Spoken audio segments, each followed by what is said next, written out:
Please listen carefully during this video because this is an elaborate scam and a devastating tale of how a retired university lecturer of 84 years old, Paul, lost £100,000 of his life savings that he was hoping to leave to his children.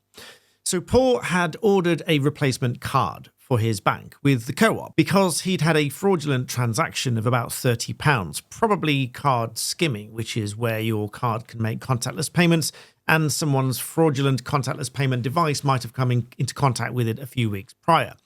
So he'd ordered this replacement card and he was expecting either the card through the post or a call from the bank. But indeed, he did get a call, but not from the bank. Now, he got this call from an anonymous number, which at first he didn't acknowledge because he doesn't normally answer those calls.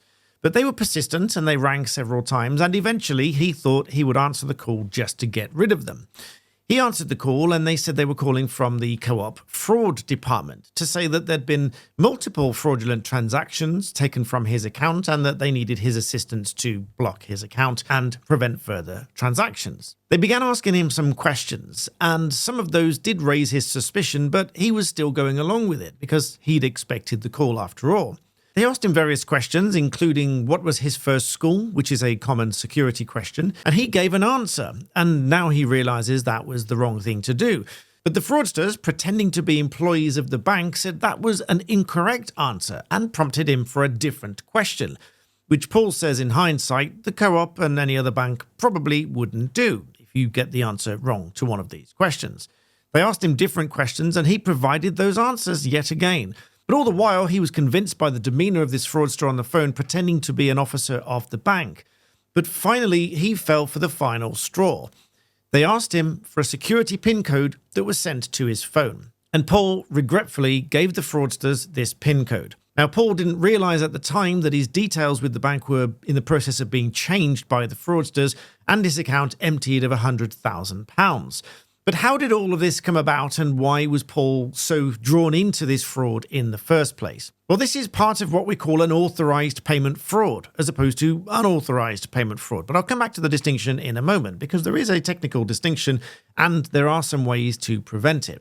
So these were unauthorized payment fraud because Paul hadn't himself authorized the payments, but they were able to do so because they got access to his bank account. But again, why was Paul so drawn into this fraud in the first place? Well, Paul had taken his laptop to be cleaned by someone that he trusted for 30 years or more. Now, this is not at all to say that the person that cleaned the laptop was anything to do with the fraud. Moreover, that those security conscious among you will know that nothing on a computer is ever really gone unless it goes through very vigorous security processes to ensure that all of that data is well and truly gone. But a combination of that, plus Paul was already waiting for a replacement card, so was already expecting the card and or a phone call from the bank, resulted in Paul falling for this rather elaborate scam. And ultimately, the fraudsters were able to get into Paul's bank and transfer out £100,000. Since then, Co-op has said that it's been able to recover some of the money and is prepared to reimburse the rest. However, my suggestion to you is not to bank on your bank reimbursing you or being able to recover the money. You really do need to take certain steps to prevent this from happening in the first place. Now, as I said, this was an unauthorized payment fraud, but there is such a thing as an authorized payment fraud. Now, this is where you do authorize a payment, but it's a payment to fraudsters. And the fraudsters have several different methods of doing this, which I'm going to come back to in just a moment. Now, whether you are the victim of authorized or unauthorized payment fraud, these fraudsters are assisted by having access to your personal information, which is where a partner of mine for this video comes into play, which is Incogni. You see, you can think of yourself as a bit like a jigsaw puzzle. At least the fraudsters think of you as a jigsaw puzzle. They take bits of information, they put them together, and they come up with your identity. And in doing so, they can essentially pretend to be you, at least in the sense that they can make payments, authorized payments, or even use your details to make unauthorized payments. And ultimately, they will be impersonating you and making transactions that you didn't authorize or that it appears that you have indeed authorized. So what does Incogni do about all this? Well, the problem with this situation is that when you put your information out there online, it is gathered up, hoovered up, if you will, by various companies, and they then sell it on. You'll have seen some of my videos where I talk about the terms and conditions that allow them to sell on your data to other parties. Only then your data ends up in the hands of data brokers. Now, you might be alarmed to hear that there are indeed hundreds of data brokers worldwide, and they sell your data onto other parties. The problem with that is that they end up in the hands of bad actors, and they then in turn use them for fraud. So Incogni is a service where you can set up an account very easily. It takes just but a few minutes to do so. You authorize them to contact these data brokers on your behalf, and then you require that they delete your data in accordance with data protection legislation. I've used Incogni myself, and I've slowly seen these companies gradually comply with the formal legal request to remove my data from their servers, reducing the risk that it ends up in the hands of bad actors and obviously results in fraud that I then have to unravel. So check out the exclusive link in the description below with a discount for you. Using my link here, Incogni have been a valued partner of mine for this channel for some time now, and I urge you to consider their subscription. So with that, let's get into some more stories about fraud and what we can do about them. So coming back to tales of payment fraud, one such method adopted by the fraudsters for authorized payment fraud, which is very much more difficult for your bank to recover because you've authorized the payment, is where you might be sent some image or a text or an email or something that suggests that you've received money that you weren't expecting. This will usually be accompanied with a message to say, "I'm terribly sorry, I've sent this money to the wrong person." Or some of them will wait for you to respond to say, "Who is this and why have you sent me money?" Of course, they might actually send you the money, and you might actually see money in, for example, your PayPal account or somewhere else.